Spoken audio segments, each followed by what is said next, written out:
സ്കൂളിൽ ഉച്ചയ്ക്ക് ഞാൻ പച്ചവെള്ളമാണ് കുടിക്കുന്നതെന്ന് മനസ്സിലാക്കി എന്റെ മുന്നിലേക്ക് ചോറ്റുപാത്രം നീട്ടിത്തന്ന എന്റെ ബാലൻ.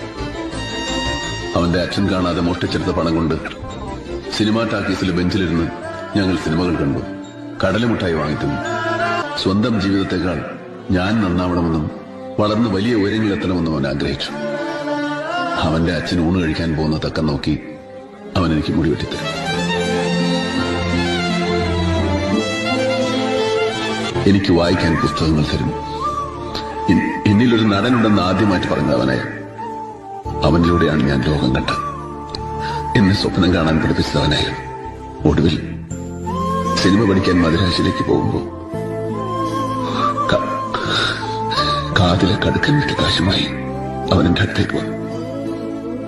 നിലകണ്ണുകളോടെ ഞാൻ ചോദിച്ചു, മലായി കാലങ്ങളൊക്കെ ഞാൻ ഇങ്ങനെ വീട്ടു.